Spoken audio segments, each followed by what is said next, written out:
Hey everybody, I'm going on a little bit earlier tonight because I have to be somewhere at 6:30. So anyways, I'm here and my dog is trying to scrape the last of his dinner out of his bowl. So that's the noise you're hearing. So excuse me a moment while I take care of that. Okay, yes, I make my own homemade dog food, and if you want the recipe, let me know. I'll do a video so you can see how you can make your own homemade dog food. And he absolutely loves it, and so does Amber. I got it from a very dear friend of mine, Dennis Johnson, and he raised a certain kind of dog, and all of his dogs always had beautiful coats and everything. And unfortunately, one of my dogs got cancer, and I knew that a lot of it had to do with feeding him garbage. So I started feeding him good food.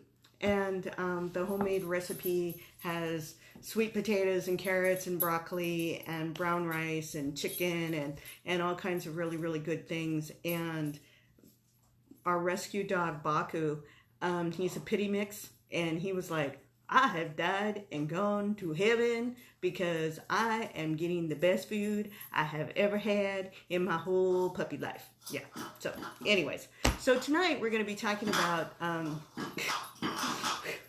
Bach. Stop it. Okay? Stop acting like you're starving, because I know you're not. Okay. Yeah. Maybe he is. I don't know. But I got to get him some food. So anyway, sorry about that. So tonight we're going to be talking about utensils, and kitchen utensils are literally any tool you use in the kitchen. So, I mean, and everything is a utensil. So depending on what you read, pot and pans are considered utensils. Everything is just considered a friggin' utensil. And if you think about it, in your kitchen tool arsenal, it's literally the same as all of the stuff that the repair person has in your house. So it's the screwdrivers, the hammers, etc. of your kitchen. So I was digging through my vintage cookbooks, trying to find one that had a comprehensive list of kitchen utensils. And the one that I found was The Good Old Joy of Cooking. Joy of Cooking. Now, The Joy of Cooking was originally published in 1931. So yeah, we finally found a cookbook that is older than me. But this particular version of The Joy of Cooking was actually published in 1975. So we're still haven't hit a vintage cookbook that's as old as me. So anyways, that which thy fathers have bequeathed to thee, earn it anew, if thou would possess it. And that's from Goethe and Faust.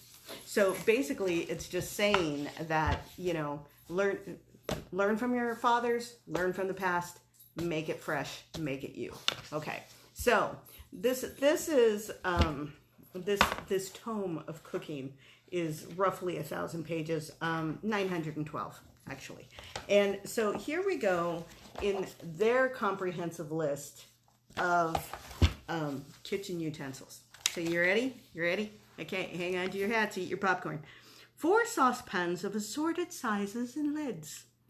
2 frying pans, large and small, with lids. We talked about that the other night. Large stewing or soup kettle. That was the big blue guy from the other night. A double boiler. No, I don't have a double boiler, but you can make a double boiler. So you don't have to actually have a double boiler. Pressure cooker. So all of you who have invested in Instapot, yeah, on the list. You did good. Molds for steaming. Okay, that's a more British thing than an American thing because we don't make steam puddings over here. So deep fat frying equipment. Big cast iron skillet. Okay. 3 strainers. Yeah, all kinds of different strainers. A colander, coffee maker, china teapot and tea kettle, a candy thermometer, deep fat frying thermometer, a griddle, a bean pot, oven roasting pan with rack, 3 round 9-inch cake pans, 2 square 9-inch cake pans, 2 loaf or bread pans. I have, yeah, okay, yeah, I take it back. I was about to say a loaf pan, really? Oh yeah, I use that for meatloaf. And also when I make banana bread. So yeah, loaf pans, okay. 2 cake racks for cooling, muffin tins, 2 pie tins, 2 cookie sheets, small oven-proof dish. I got chingos of those. Large ceramic or glass casserole. Thank you, wonderful world of Corningware. 6 custard cups. Yeah, but got those. You know what you can do with custard cups? Not only make custards, but you can make Yorkshire pudding and popovers. Yeah. So, yeah, we're not going to make any of those. Those are fancy foo-foo things. I know how to make them. I did them in culinary. Do I want to make them? No. Okay. A 6-inch tube pan, also known as a bunt pan. A shallow 9 by 12 inch pan. That's a workhorse. You definitely make sure you have some of those. 8-inch souffle baking dish. Nah, nobody makes souffles anymore. Okay, but if you want to try it, then yeah, invest in a souffle dish. Right. Okay. A set of mixing bowls. Yeah, you should have gotten that. That's a yeah. Set of metal measuring spoons, dry measuring glass cup, liquid measure glass cup, set of measuring spoons, large and small metal spoons, slotted or wooden spoons, large fork, small fork, 2 paring knives, serrated bread knife. I'm going to be doing knives all by themselves. More knives, more knives, more knives, spatula, egg beater, ladle, a 4-sided and a rotary grater.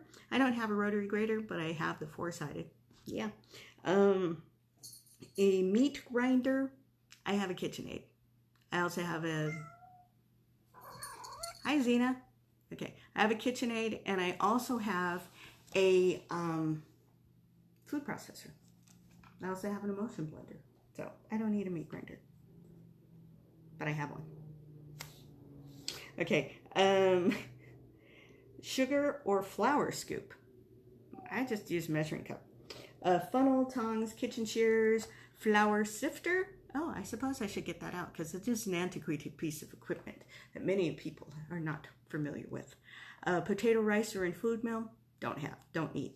Potato masher, wooden chopping bowl and chopper, a salad bowl, a donut cutter, biscuit cutter, pastry blender, pastry board, pastry brush, a vegetable brush, a rolling pin, pastry cloth, and cover for rolling pin. Pancake turner, apple core, vegetable slicer or parer, rubber scraper, weighing spoon or scale, an ice cream freezer, a citrus fruit juicer. These are getting into gadgets. Electric mixer, a blender, a waffle iron, and an impervious cutting board. That's what they used to call them, whiteboards, when they first came out. Impervious. Asbestos pad or trivet. Nobody has friggin' asbestos in their homes anymore. No. Okay. So, like I said, 1975. And bottle openers, corkscrews, can openers, nutcrackers, salt shaker and pepper grinder, pot holder, plastic detergent dispenser with nylon brush below and nylon poof opposite. I have no idea what they're talking about there. A jar unscrewer. We're getting gadgets. And other useful intention, and it goes on and on and on and on. And many of the things have redundant uses, so many of the things mentioned are single-use item. You don't need single-use items, no. So, since it brought it up, I'm going to pull out a couple more items that I did not pull out for the initial show. So, we have the famous husband beater. And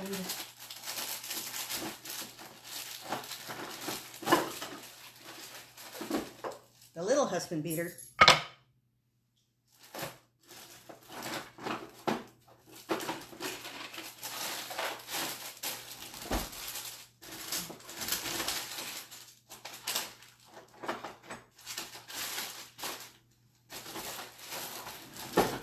I'll have meat tenderizer, but for some reason it's eluding me.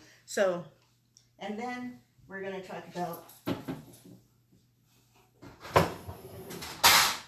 this guy. Okay, so kitchen utensils. All right, so let's, hi Joe and hi Tina. Thank you kindly for joining us on my live tonight as we talk about kitchen utensils and basically penny cleaning outer drawers. So the first thing we're going to talk about is rolling pins. If you don't have a rolling pin, you know what you can use? You can use a bottle of wine. You can use a beer bottle. You can use anything flat. Anything roundy. You can use anything. So you don't necessarily have to have this kind, which is actually a tortilla roller, or you can have this kind, which is for pastry, like making pies and all that other good stuff.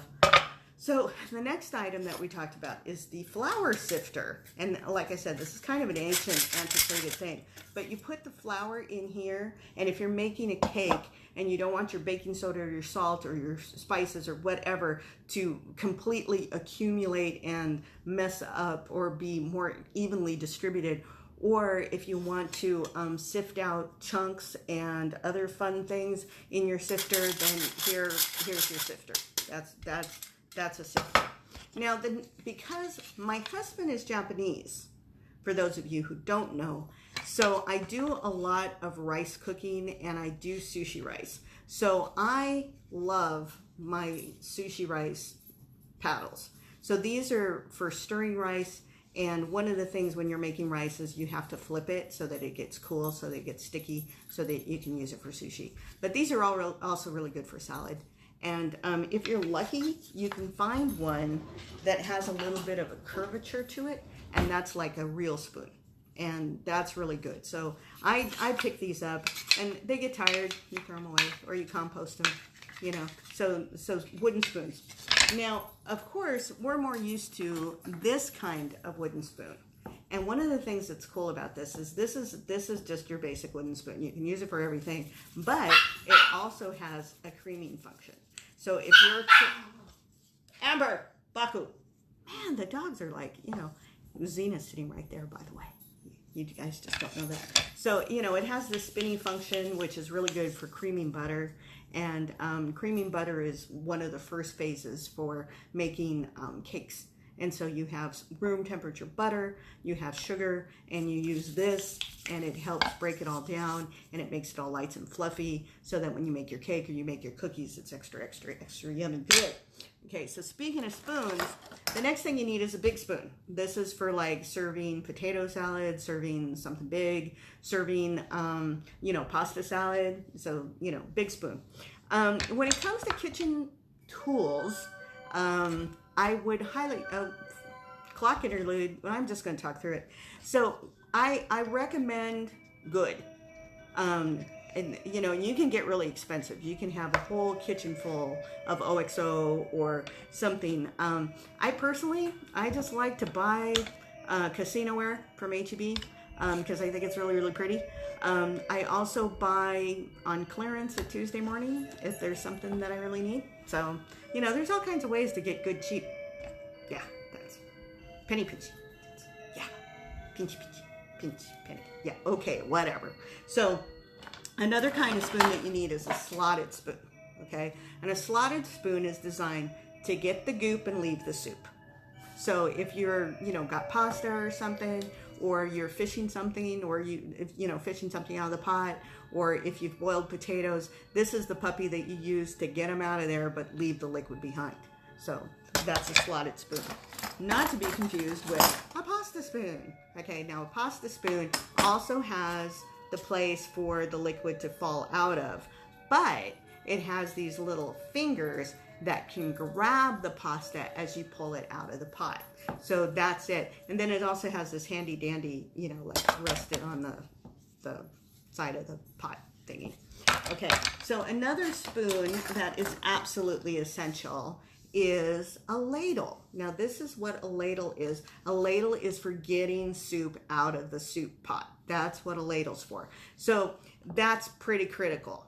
So I highly recommend having a ladle. Ladles are critical. Everything else I've showed you is kind of, superfluous, but, ladle, very, very important. Next couple of things that you're going to need is a whisk. This is for beating things, making sure your gravy's not lumpy. If you don't make gravy or if you just open a can, then you don't need these. But if you're doing anything that requires air incorporated into something, then this is your puppy. I use this for all kinds of sauces. So like if you're making chicken Alfredo, and you're making an Alfredo sauce, you need a whisk. The next thing I want to go into is this. This is actually from a Chinese supply. And this is basically a finer version of this. So this is really good for getting finer things out of whatever you're trying to get. So I use this one a lot for if I've mixed eggs and I need to scoop out something that I need more goop, or I'm trying to clarify a stock or something, I'm trying to get all the chunky bits out, you use this puppy. Okay, so now the next thing we're going to go into is the wonderful world of spatulas. And unfortunately, spatulas have all kinds of different names. This can actually be considered a spatula, depending on what school you go to. But this is my workhorse. So far we've got a couple of workhorses. We got a ladle, and my next workhorse is a rubber spatula. And I've got two kinds. This kind has a little bit of a spoony to it. So I highly recommend, this is good for scraping down the sides of a bowl, bringing stuff up from the bottom, folding. So like you've whipped your eggs, now you got to fold your eggs. This is a really good one for that. It's also silicone, and these silicone ones are really, really good because they don't friggin' melt on you. And that's one of the reasons why you want to go for good or best and not with cheap. Because if it's not tempered correctly, it's going to friggin' melt on you. And you're going to be pissed off because there's going to be friggin' plastic in your hamburger. Do you want plastic in your hamburger? I don't want plastic in my hamburger. You? No, I don't think so. So, anyways, so rubber spatula. Is the day of the dead kitty? It's a kitty. It's a kitty. Kitty, kitty, and kitty over there. So, rubber spatula. Very, very, very important. Not to be outdone by a pancake turner. Okay, so this is also what you need. This is SpongeBob's best friend. Yes. Yes, the spatula. This is another kind of spatula. It's a pancake turner. It's a hamburger turner. Something like that. This is really, really good for flipping, picking stuff up. So that's what this is designed for. Not to be outdone by this kind of spatula. This is a spreader. Okay. You can also spread with this puppy, but this puppy is actually designed for spreading. So if you're doing the top of a cake, that's your puppy. This is a bent spatula. And it's funny, when I got out of culinary school, I had two small ones and they kept disappearing. And for the life of me, I couldn't find them. And I'm just like, where the hell? Hi, Xena. Do you like my spatula? So I'm like, where the hell are my spatulas, my little tiny ones? Come to find out, my dad was stealing them and using them for his speckle. Can you believe that? I'm like, Dad, seriously, those are mine. What? I didn't know you were using them, whatever. So, yeah, cricket, small. The small one I use for, do I have it handy? Don't have it handy. Okay, so anyways. So the next thing that I highly recommend is an ice cream scoop. Now, this is actually like a half cup. And if you're making muffins, so if you got on this kick that you're making muffins, or if you're all keto and you're making those breakfast bakes where it's you put bacon bits and egg whites and spinach and you cook them in a muffin pan, this makes the perfect size. You scoop that goop up, you stick it in there, boom, uniform size, and it makes the perfect breakfast bakes. So remember that. So this is your muffin buddy. Muffin buddy. So, and then, not to be outdone by its little sister, the cookie buddy. So if you want to do uniform cookie sizes, you use the smaller one. So this is just the little tiny one. This is like a tablespoon, So that's really, really important. So the next thing that I want to talk about is another workhorse. Okay, so these are kitchen tongs. These will save your hands. They will save your butt. They will save your stove. You can use this for picking up pasta out of your hot water, picking up your ravioli out of the hot water. You can use this for moving your racks out of the oven so that you can get to something. If you're cooking something inside of the oven, you can use this to turn things around. Hopefully somebody doesn't steal it and take it out to the barbecue and, use that for flipping stuff. But this is another workhorse. I have a couple of these. I highly recommend having yourself some good tongs. Another workhorse is kitchen shears. And this one, I highly recommend that you get good or best. Okay, this particular, this is, I believe, Cuisinart. I had Hinkle ones at one point, but you know, anyways. So these are really, really important. You're for chopping up herbs. You know, you're cutting up a chicken and you got a little piece that's kind of fighting you. You know, you just get in there. If you've cooked something, you need to make it smaller when you serve it. This, yeah, super, super critical. So that's another workhorse. Kitchen shears. Okay. So another thing that you need. Remember, it said the four-sided. So excuse me a second while I step away. I thought I had everything pulled out, but I didn't, so I apologize for that. So here's the four-sided grater. So you have big, you have tiny, you have this side, and you know, a lot of people are, well, what is this side for? This side is for like nutmeg and making zests and smaller, and grating cheese, you know, like hard cheeses. So like Parmesan Romano and stuff like that. That's what this side is for.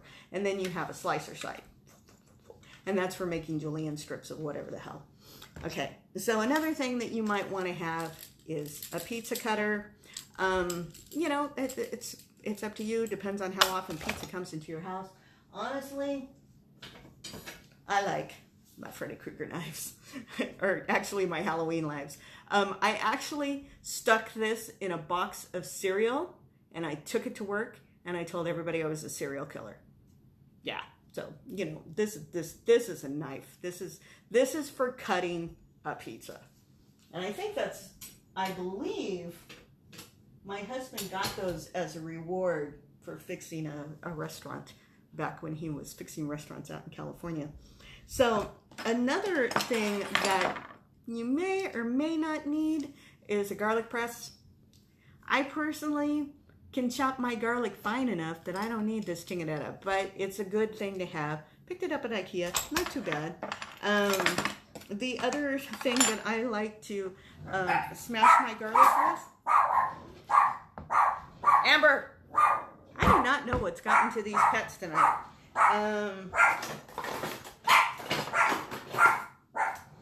Where is it? Well, anyways, Amber!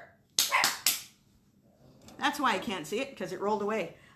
This was actually this is actually part of my meat grinder. And you use it to smush down the meat in the hole that leads to the sausage making part. Okay? But this is really good for smashing open a clove of garlic and getting that crust off and really smashing your garlic so that you can chop it super fine with one of your big old knives. Okay. So, we have just a few more. Of course, a can opener. You have to have a can opener, okay? And for those of you, this particular one doesn't have it, but a lot of times it has a little, kind of like a little C-shaped thing here. That's for popping off a beer bottle tops. Or you can have one of these puppies. This is your basic, you know, bottle key. So what you do is that you put the lid, pop it off. Or if you open, Amber! So, or you open the can, you do it this way, okay? Now, a couple more things. This is a citrus reamer. You don't really need to even use this. You can get away with just using a fork or brute strength. But I discovered when I went shooting, I don't have brute strength. So I need to use this to get the juice out of my lemons. And then last but not, we still have a few more. We're still going. So the next thing is potato peelers. This is another workhorse. These get dull really fast. So I tend to go with cheap, but not too cheap. So not dollar store cheap, but grocery store cheap. And that's because they get a little, like I said, they get dull. And then, you know, and then you're all pissed off because they're like making your strips look more like, bad asphalt versus being a nice, clean, beautiful strip. So, you know, so go decent on these. You don't have to go super, super, super expensive. I have super expensive. This is KitchenAid. I hate using it. I use this one instead. Okay.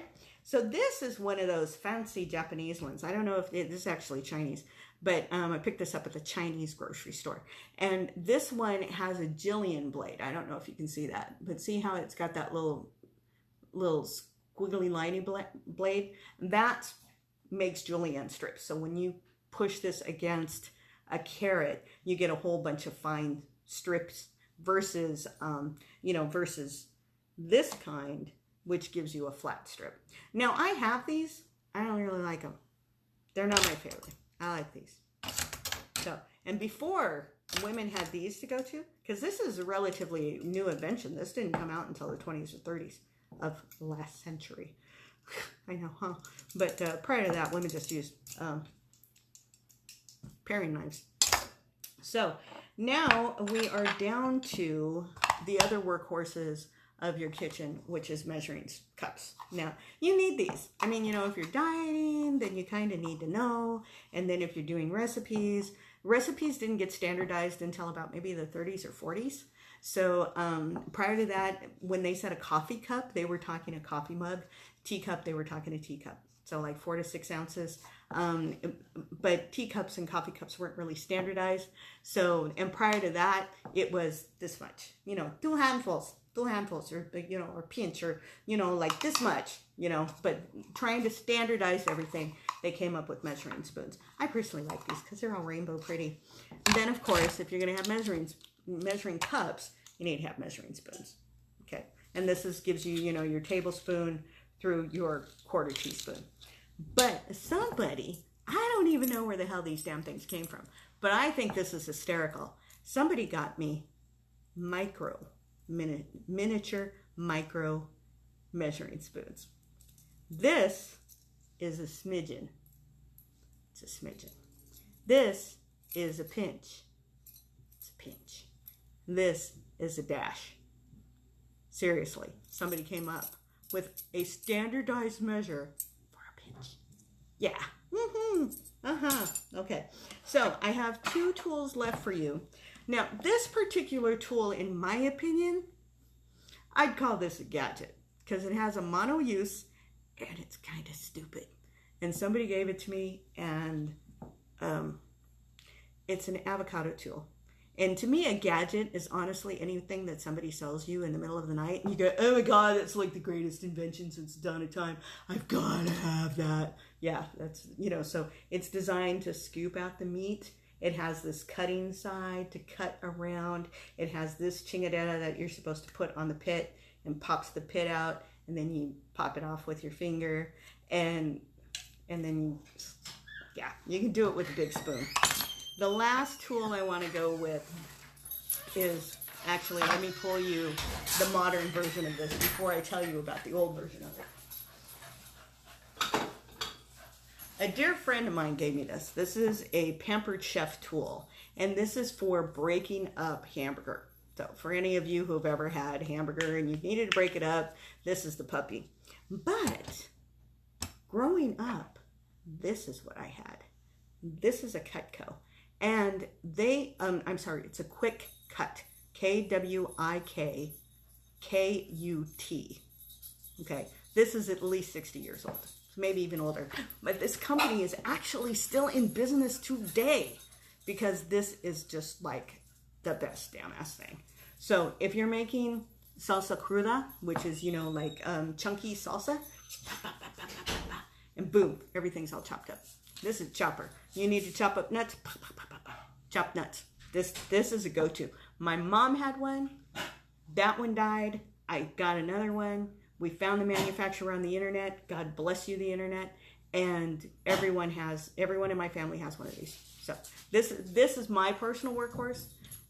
You don't have to have one, but if you find one, you see one of these damn little puppies in in a thrift store, or you actually find one on Amazon, you buy it, because you're gonna be like, oh my God, how has my life ever existed without this little guy?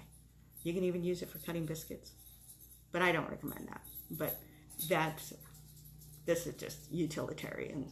Like if you've opened up a can of stewed tomatoes, you can use this to chop the tomatoes up before you put them in your sauce. That's how versatile this thing is. Anyway, so that's a quick tour of your utensils and our vintage cookbook tonight, The Joy of Cooking, originally published in 1931.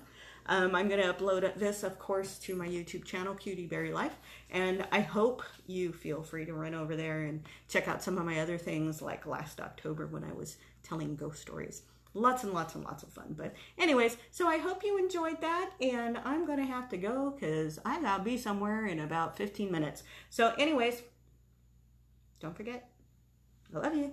Keep cooking, and I'm proud of you. Alrighty, we'll talk to you later. Bye.